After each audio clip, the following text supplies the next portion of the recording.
Guyyaa ashamaa akkam jirtu kabajamtoota hordoftoota qophii Oromiyaatu yuunifoom. Durarraa kaasnee wanta hin baratamne dhaggeeffachaa jirra. Keessumaa duutii gammachiis moosisaa immoo baay'ee nama gaddisiisa. Kaleessa guyyaa gammachuusaa kabajee har'ammoo lubbuunsaa addunyaa kanarraati yeroo dabartu maatiif isaa ta'uu firoottansaaf wanta dhugaan fakkaanne abjuu ta'ee yeroof kan namatti mul'atu ta'a.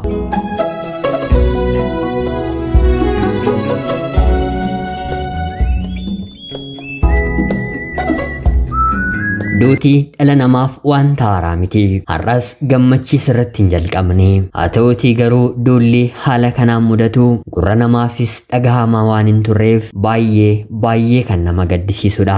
Maatii fi firoottansaa gammachuu irra turaniitiif gadda jabaatu ta'e.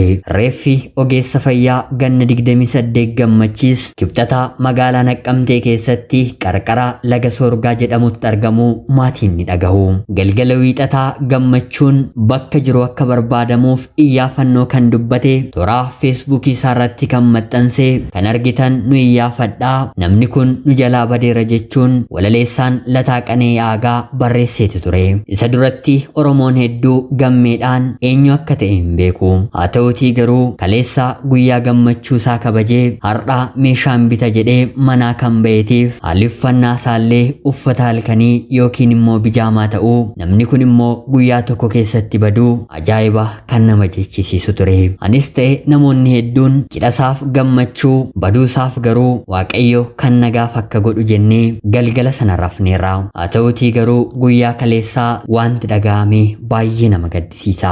Ogeessa fayyaa hospitaala Rifaraala Yuunivarsiitii Naqqamte keessaa hojjetu gammachiis moosisaa du'e jedhamee dubbatame. Guyyaa gaa'ela isaa gammachiis just maariir jedhee fuudhuusaa akkanumallee uffata aadaan kan faayaman haadha manaasaa waliin kan ka'e suurota hedduu maxxansee ture. Gammachiis sanbata xiqqaa darbee cidha raawwatee bulee dilbata ammoo sagantaa deebii mana maatii misirritti dhaquuf qophaa'aa akka turee fi meeshaawwan tokko tokko sagantaa sanaaf kan isa barbaachisu bituudhaaf baajaajii miinjeen isaa ittiin dhufeen deemee achumaan hafuu durbii gammachiistu dubbata.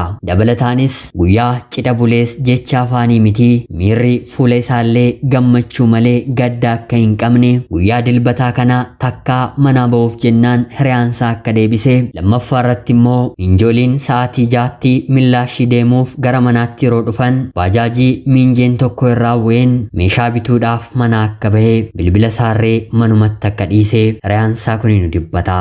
Obbolaa maatii fi poolisiin baajaajiin deemuu isaa malee bakka inni deeme sirriitti waan hin beekneef hoteelotaa fi laga keessa deemanii barbaadanii dhabanii booddee toora sooshaal miidiyaa irratti maxxanfamuu ni jalqaba. Haa ta'uutii garuu reeffi dargaggoo kanaa erga manaa bahee halkan lama booda kibxata naannoo sa'aatii 7tti qarqara laga Soorgaatti argame jechuun BBC ni dubbata. Namoonni dargaggoo kana dhiyeenyatti beekanii fi waliin hojjetan amala gaarii inni qabu yaadachuun du'a cidhasaa buleessa mudatetti gadduu miidiyaalee hawaasaa gubbaatti ibsaniiru. Duuti kun baay'ee kan nama gaddisiisudha. Maatii fi firoottansaa hundumaaf jajjabina hawwaa lubbuu isaaf illee Rabbi boqonnaa akka inni kennu hawwaa. Qophiin sa'aatii kanaaf siniif qabadheen dhiyaadheeru kanuma fakkaatti. Dhaggeeffattoonni na dhaggeeffachaa kan turtaniitiif ulfaadhaa. Biyaa gooytaa maaliif na jalliftaa yaa Rabbi yaa gooytaa